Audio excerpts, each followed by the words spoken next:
As we are into August of 2025, a lot of horror films have come out this year. Through 8 months of the year, I will tell you this is a good, solid year for the genre. We've gotten some great independent gems, definitely some hidden gems that I'll talk to you about on this video, and some blockbusters that are among the top 15 highest grossing films so far of the year. Just this weekend, we got Zach Crecker's sophomore effort, Weapons, the follow up to Barbarian, which has already crossed the $70 million mark, and that's just in about 4 days as I'm recording. I had a friend of mine hit me up online and said, I want to do the best horror movies of 2025 leading up to the Halloween season, which of course is just a little over 2 months away at this point. Halloween season actually starts January 1st and lasts all year. What do you mean? It got me thinking, why don't I do a tier list, not only for my buddy, but for all of you?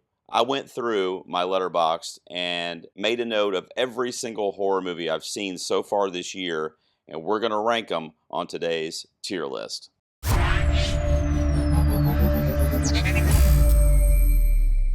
Alrighty, bringing them in there. First thing I'd like to do on these tier lists, if you've never tuned in before, is I'm just going to tell you the tiers. Now, as this is a bit of a recommendation video, might be a little bit different, so I'm going to give you the tiers. Obviously, if you're at the top, you're on the S tier. Watch It Tonight. That is absolutely a movie that I am highly, highly recommending. That if for some reason you have not seen it or maybe not heard of it, find it. If you can find it, I'll tell you where you can watch it. So we'll see how many make that tier. Next up would be anything around a 7 or 8 out of 10, which is obviously very, very good also. Make it a priority. The middle tier is add it to your watch list, but no rush. This is anything like around a 6, maybe a 5 out of 10, where it's like not horrible, but there's obviously ones above it that you need to prioritize. And then I've got a couple tiers that are probably going to be not recommends for me. The next to bottom tier is surf your phone while watching it. You could do chores, you could put it on as background noise as you're cleaning up the house. You don't really need to sit down, pay attention, and lock in. You could just kind of let it exist. And then last is pretty obvious. If you're on the bottom tier, skip it. I don't even really want to talk about it. I'll spend probably less than 10 seconds on those entries. We've got about 31 films to rank tonight. By the way, I'm just the Awards Garage over there on Letterboxd if you want to look me up, and also on tiermaker.com. Thank you for helping me make the tier list. The first one we're going to be doing is 28 Years Later. Now, this is a movie that I did a full review on the channel for, which I've done for several of these, so I won't be able to tag all of them. I will tag my folder or my playlist for movie and TV reviews. If you want to click on there, they're sorted by the most recent, and you can find most of these reviews in the early stages of that playlist. Add it to your watch list, but no rush. It's going to be right around a 6 out of 10 for me. Now, a lot of people really like this movie. They lifted it up as one of their favorites of the year. It was just a little underwhelming for me, especially from a franchise that I really, really have enjoyed historically.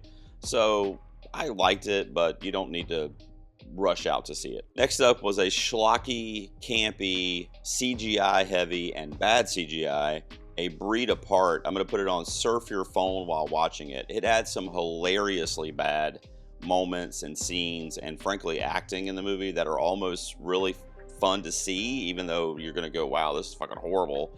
You're going to get a good laugh out of it. It's falling in that so bad it's good range, but I don't think it's ever going to catch on to have any kind of following or anything like that.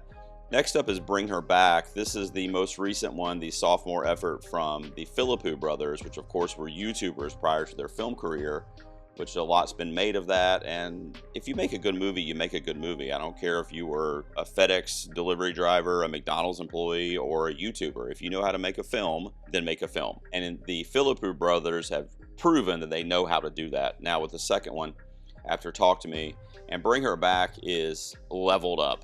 I'm not even necessarily saying it's a better movie than Talk to Me, although I would probably say that, even though I would give both of those films probably around a 7 or 8 out of 10. Bring Her Back really heightens the horror elements and the gore, the just like complexity of the characters, especially that one that Sally Hawkins is playing. Burning is a make it a priority for sure. There's going to be a few on this tier list that I saw during my coverage of Fantasia Fest just a couple weeks ago. That's a Canadian film festival that welcomes films from all over the world, and they're usually really weird, campy, out there sci-fi, horror, animated, sometimes action movies, horror comedies. I've got about 5 or 6 on this list because that's the ones I caught that would fall in the horror genre at Fantasia Fest. Burning is one of them. It's not available when I checked on demand, but as soon as it is, it's one of those films I'm going to recommend to you guys. It's got a really cool kind of hook, too, in the storytelling. It's about a house burning down in a village, and the neighbors that live on that street, they meet at a local market after it happens, and they each kind of tell a story to each other as to why the house burned down, who was responsible. I think you get 4 different versions of that story, but each one is different, kind of following the same events, but with different antagonists, different, in some cases, supernatural elements, but they all kind of reach the same end result. And as a viewer, you have to kind of figure out who the bad guy is and what really happened. Next up is going to be Clown in a Cornfield. This is one that I'm also going to put down there on Surf your phone while you watch it. It's not great. It has some cool kills in it, 2 in particular that I really enjoyed, but it is extremely cliche for the slasher genre, and furthermore for the killer clown genre, it does nothing for it. It's like a kind of a gory version of a Goosebumps episode. Not my cup of tea. It could have been a lot better. Next up, Companion. You're going to get your first Watch It Tonight. This one is actually available for HBO Max subscribers, and you can rent it on demand. I highly recommend you check it out immediately. And do me a favor, don't watch any of the trailers, promotional materials if you haven't already, because there's a really cool plot twist of this movie after that first act, 20 or 30 minutes or so, that was really like jaw-dropping. But if you watch too many of the trailers or clips, then you'll know the twist going into it. It's still a great movie, even still knowing that. But if you don't know that and you have that element of surprise, it's that much better. And from Watch It Tonight, we'll go to our first Skip It. There's a main character who basically is able to conjure spirits through a dating app, similar to like Tinder. So if she swipes right on somebody that's passed away, they come to her on the date. And she basically gets to hang out with a ghost until she does it again. And there's one ghost that she becomes attached to and tries to keep reliving that first date with that ghost over and over again. So it's a cool hook, but then it literally goes nowhere and they just kind of do the same shtick over and over again.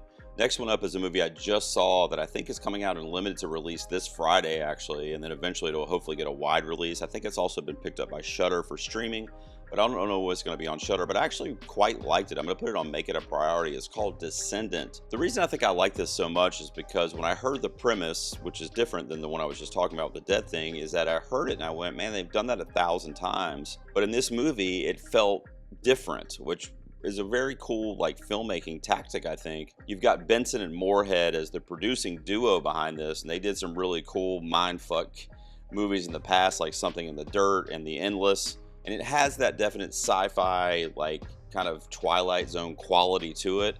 But the basic story, without giving anything away, is that Ross Merkwind, of course, Red Skull from the Avengers franchise, is a soon-to-be father. His wife is pregnant, and he's working on the roof of a house for his job, falls off the roof. There's a concussion. He's passed out for a couple days. Comes to that he thinks he was abducted by aliens when he was knocked out.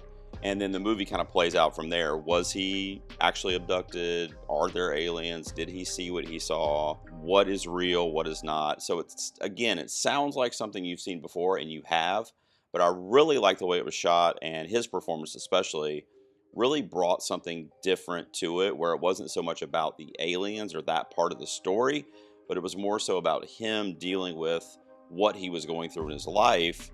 And that includes his past, his childhood, but also the upcoming things about being a future father and the weight that comes with that.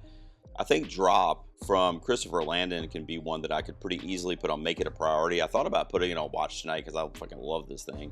So this is a horror comedy, but it's got a little bit more higher stakes than we're used to from his films, like the Happy Death Day films and Freaky. Those are also in the horror comedy realm. But this one definitely factors in that single mom and her kid and just being a mother and wanting to protect your child, and also brings in some of the elements of like modern dating. We were talking about a little bit with one of the entries before. I really like this one. It was funny, and it was so outlandishly funny, where it was like such a premise, but like I said, the stakes were raised high enough. The threat for danger was believable enough that you were really into the characters and into what was happening. I say Make It a Priority. Then you're looking at one that I really liked. I would put it on Make It a Priority too. Fuck, Marry, Kill. I mean, another one that deals with modern dating, by the way, which is obviously a theme in 2025 so far, which I didn't realize, so I was doing this tier list. But this one's cool because Lucy Hale, who did a great job in this movie, matches with 3 different dudes. She's newly single. She wants to get back out there. And she's going on dates with these 3 guys at various times. And she's connecting with them for various reasons. And then we find out there's a serial killer in the city that is meeting and killing his victims through that app.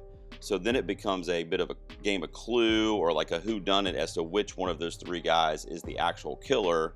And she's doing all this kind of investigating on her own to figure it out. It's really funny, and it's really hip and modern.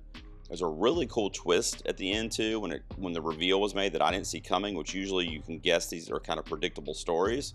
But it was really good.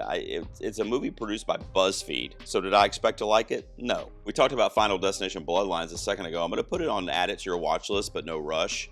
It's not the best entry in the franchise by a mile. It's probably in the top half of them, though, maybe 3rd or 4th in the franchise. It's got some really inventive kills, but it's starting to get a little bit away from itself in terms of the believability. And I know that this franchise is not, you don't watch it because you want to believe everything you're seeing. It's one of the great, more consistent horror franchises, and they continued their run with Bloodlines. I say check it out when you get a chance to. We got a couple more that I saw at Fantasia Fest up next. The first one is a French film called Flush.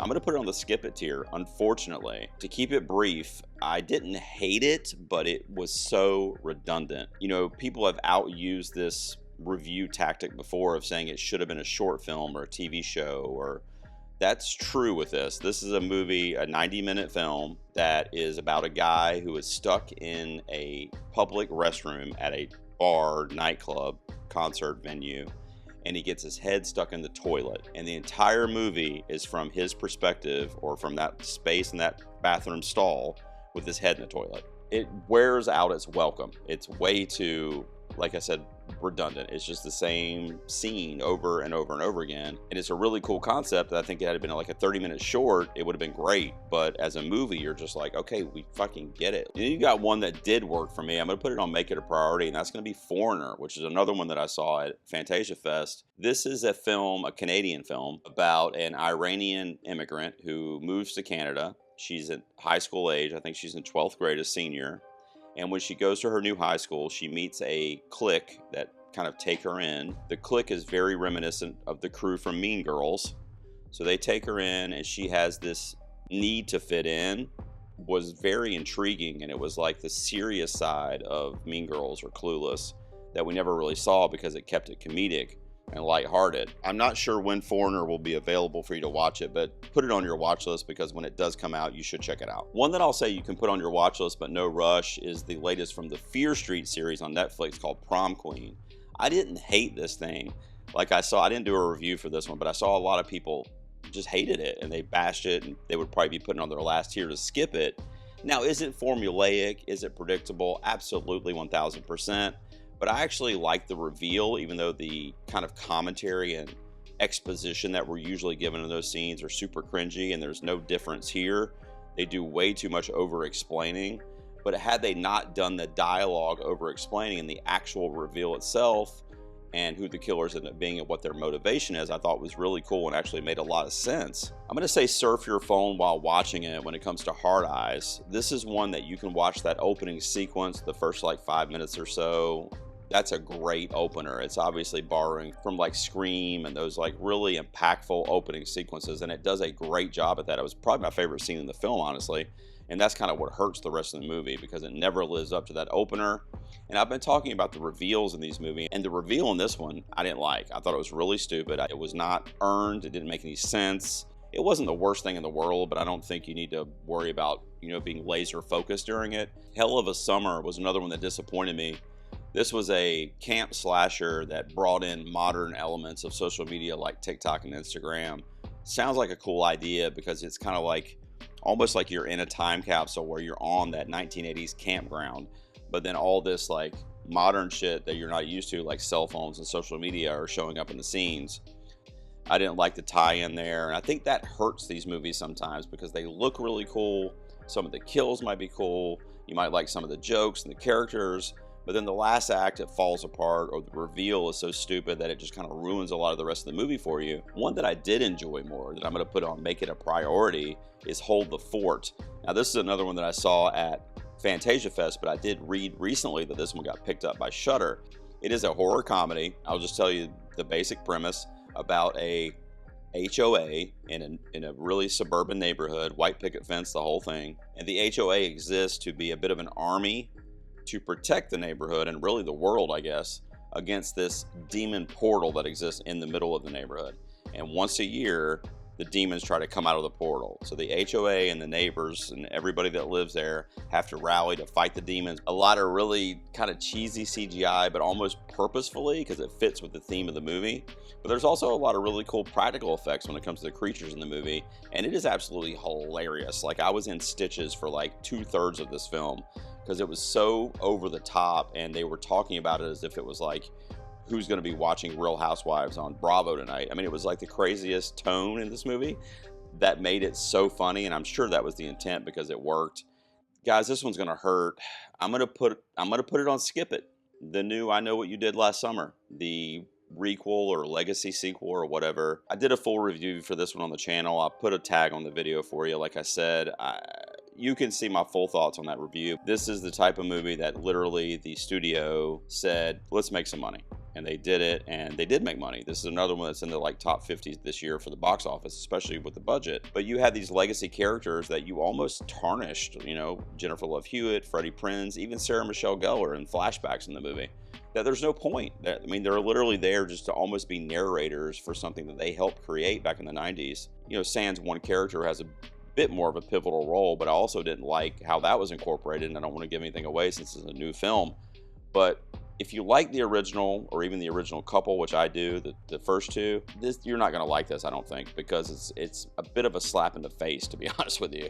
And you've got this movie I'm going to put on, add to your watch list, but no rush. I did like it, but I don't think it's a priority you need to make. It's called The Rule of Jenny Penn. It's got Jeffrey Rush and John Lithgow as two main characters, two older dudes that live in a retirement community. And Lithgow has this puppet called Jenny Penn that he wears on his hand. And it's a bit of like, he's senile, he's kind of losing it, he's talking to the puppet or whatever. As the movie goes on, we start to question, is the puppet controlling him, right? And then Jeffrey Rush is this new resident at the home that's kind of being terrorized by Lithgow and the puppet. So I really like the themes in the movie dealing with old age and becoming old and being lonely and making new friends at that age, like different themes. Even bullying to a certain extent is a theme in the film, but it kind of abandons all that stuff to go for the horror stuff or the supernatural stuff with Jenny Penn. And some of that stuff is cool and frightening, and it's got cool visuals, but I would have rather them have really stuck to the narrative that they introduced, especially since these two actors are like freaking legends who were killing the material. Another one that was good but could have been great, ironically, is the next one, which is Marshmallow. So this is an independent horror film that's also a camp slasher. It's the second one I've mentioned that came out this year so far, at least. And the best thing about this movie is the last act, is the reveal, is the plot twist. It's not even really a reveal necessarily. I can't say a lot about this movie because my favorite things about the movie, if I tell you specifics, will spoil it. But I will say it definitely, for the first time in a long time, I'm talking decades, puts a twist on the camp slasher genre, subgenre. That's a genre since Friday the 13th, and really even before that, honestly. And then you have Sleepaway Camp, and any iteration since then is basically the same shit, right? It was a slasher on a campsite, hunting down teenagers who are having sex before they're supposed to, or doing drugs or whatever. And that's a cliche thing that's worked. I'm not saying it doesn't work. It works for me, frankly. But this was that, and then you got something new added to it, and I mean completely new, that I never in a million years would have suspected. The only problem is that everything leading up to that last act was really a drag. Like, it was like, what are we doing here? But again, I can't really tell you because I don't want to give anything away. But aside from enjoying the setting, like the production design, where it was, the camp and everything, it was like a slog to get to the last half hour, and then it was great. You know, I should temper your expectations, but Megan is for me. It's for me. I did a full review of this one also with F1. I did a double feature that weekend when they came out. I love this series. Now, the problem is this movie for Blumhouse didn't make, I think it made like less than half of what the first one made. And the first one came out kind of at the end of that COVID era when everybody was like really excited to get back out in public and go back to the movies. So that may be part of the reason. But 2.0 is everything that I loved in Megan, with the horror, kind of thriller comedy aspects. But then it kind of threw in this action element to it as well. and a bit of a revenge plot in the movie. People have said this is like T2 with a fembot killer doll, which is kind of true. It has the Terminator 2 kind of plot foundation, and I can't get enough of this character. I'm also going to put the monkey on this tier, which might surprise some of you. This is the follow-up to Longlegs from Osgood Perkins. I've said this before, so if you've heard me say it, then you might not be surprised, but if you haven't, I like this movie better than Longlegs. I enjoyed this one a lot more than my time spent with Longlegs. Now, what's interesting about that is Longlegs is a better made movie, but The Monkey is a horror comedy that dives in and leans heavily into its premise, and it knows it's the stupidest shit you've ever seen. And there's like 20 plus kills in this movie that are all dumber than the one before it. Not realistic, not of this world, just crazy shit, blood splattering all over the place. So I love that it knew that and that it just wanted to have fun. What can we do with these effects and with the practical, and what hasn't been done? How crazy can we make it? And that's what it felt like this movie was trying to be, and I really enjoyed it. So next is one that I wasn't even going to put on this list, but I decided to check IMDb, and if it had horror listed as a genre, I included it. And Presence from Steven Soderbergh did have horror in there, along with drama, thriller, sci-fi. It had like 5 different genres, but horror was one of them. This is another movie where the camera tactics are very unique and inventive and make it a good watch, like an immersive watch, like something you can respect and possibly even want to revisit. You know, Presence was good. I think you should add it to your watch list, but you don't have to rush to see it. And also you need to temper your expectations, as this is a horror tier list. And like I said, there's very little horror in Presence. There's a couple of scenes of tension because this is essentially a haunted house film or a ghost film, but the story is being told through the POV of the ghost that's in that house. So that is really cool, right? But it also kind of creates more of a situation where you're just watching this family do their everyday shit, you know, planning out kids' lunches for school and, like, you know, trips back and forth to the soccer games. But I honestly was surprised to see IMDb had this as horror, to be honest with you. But because they did, I'm going to say throw it on your watch list, but you don't have to rush to see it. All right, we finally have a couple more that are going to go up here and watch it tonight. The only problem with Redo, which we're covering now, is you can't watch it tonight. It's not available yet. I do feel like it's going to get picked up very, very soon, though, because this movie absolutely floored me. I did a full review of this one when I covered my wrap-up of Fantasia Fest. I'll put a link on this video to that for you. It's my top 5 from the fest. This was my number 2. My number 1 didn't make this tier list because it's not a horror movie. It's more of a thriller. But Redo has horror elements in it. There's basically a serial killer, and there's a lot of brutal murders in the movie with blood, gore, and they show you all that shit. So that's definitely the horror angle here. But the story itself is a mother whose daughter was killed by a serial killer, and we don't find out how, but the mom, Irene in the movie, has a time travel or a multiverse dimension tool, and it's like a portal, and she uses it to travel to different dimensions and jump through different multiverses. She's doing it with the intent of finding her daughter's killer and stopping the murder before it happens. Over the course of doing this hundreds of times, she becomes addicted to killing him, so she keeps jumping dimensions to find him and kill him. So she becomes a bit of a serial killer interdimensionally in her own way, which is a very unique twist on that multiverse kind of angle. It's one of my favorite movies of the year across any genre, and as soon as it's available, I say watch it on that night. Another one that I can easily say watch it tonight is Sinners, and I don't need to spend a ton of time on this one, I don't think, because everybody in the world has been talking about this, including me. It is in my movie review playlist, like I told you, and I actually did a couple different videos on Sinners because I do also think that's going to be a huge Oscars player when that comes around, and I cover that a lot here on my channel. So I've talked about this one a lot. I mean, it's essentially a vampire movie, but there's also horrors in the film when it comes to black folks in the Jim Crow era, which is honestly, the vampires are the least of their worries. You know, living in that era of America was brutal, and there's a lot of that built into the movie too. So it does have that thematic through line of being important and also being a vampire or creature feature. So it's a great blend from Ryan Coogler, the director, of course, of the Black Panther films. I actually think it's still playing in some cinemas, but you can also stream it currently on HBO Max, and it is also available on demand if you do not have Max. Check it out right away. Together is just gonna miss my Watch It Tonight tier, but I am gonna put it on Make It a Priority. I just saw this one a couple weeks ago. It's still in cinemas, by the way. It just came out. It's another one that I can't say a whole lot about, but it is a body horror film that deals with relationships and commitment, right? And your lives changing and how you deal with that and how your significant other fits into that and what's more important and weighing those things. And that's really all I can say. It's got some really freaky imagery when it comes to body horror, some really cool practical effects and prosthetics are used that are really phenomenal to look at. There was some spotty CGI too that I could have done without, but for the most part, it was really well done. And it's an independent horror film that was distributed by Neon, so it deserves us to get some ticket stubs to go check this thing out. I say you make it a priority. One that is 1000% going to go on the watch it tonight tier is The Ugly Stepsister. Do you guys know why? Because it's my number 2 movie of the year overall so far, and I've seen almost 100 movies this year. It is my number 1 horror movie, as the film that's my number 1 is not a horror film. Yeah, I mean, I talked about this one ad nauseum as well. It was all over my mid-season awards video that I did to wrap up for the first half of the year, and you got to see it. I'll just put it like this. I was talking about Together a second ago. This is the body horror film of the year, but it's basically Cinderella, the fairy tale, the grim fairy tale, mixed with The Substance. Put those two things together, and you have The Ugly Stepsister. I won't go deep into it because I've been talking about this one forever, and people that tune into my channel are probably like, this shit again. But hopefully you've watched it. By the way, it is available to stream on Shudder now, and it's also available on demand if you don't have that service. I had to make my camera a little bit smaller because I'm going to put Weapons from Zach Kreger up here on the Make It a Priority tier. Watch my full review. It's actually the most recent movie review I did here on the channel just a couple days ago.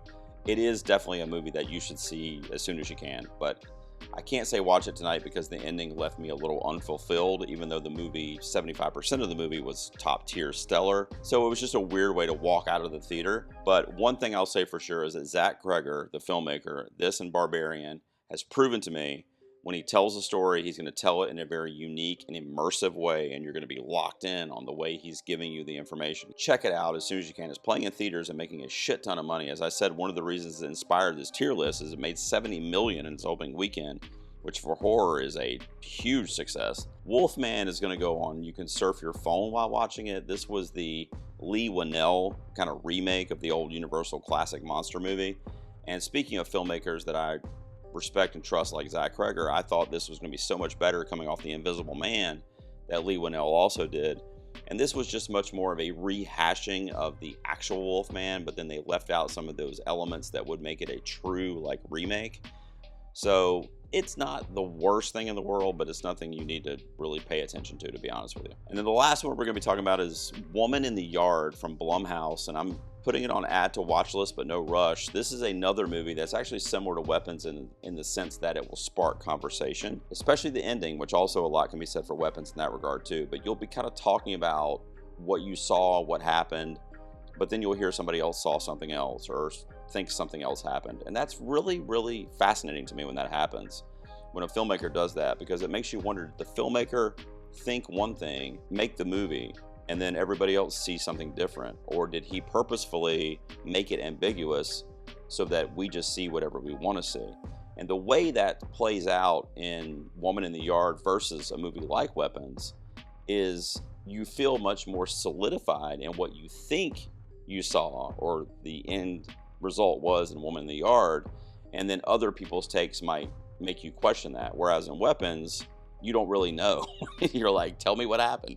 So it's a different type of ambiguity, but they both worked for me. Woman in the Yard a little bit less, but I did love that a Blumhouse movie kind of sparked educational conversation, which is not something that typically happens. All right, so it looks like 4 movies ended up here on my Watch It Tonight tier. Let me order them for you. I'm gonna say The Ugly Stepsister. You guys know this already, but obviously that's going in the first spot. Number 2 would probably be Redo. Then I would do Sinners, and then I would do Companion. So there you go, your top 4 horror movies of 2025 so far. The Ugly Stepsister, Redo, which unfortunately is not available yet, but hopefully it will be definitely by the end of the year, I'm hoping. Sinners from Warner Brothers, and it's on HBO Max. Companion, also on HBO Max, starring Sophie Thatcher, would be my number 4.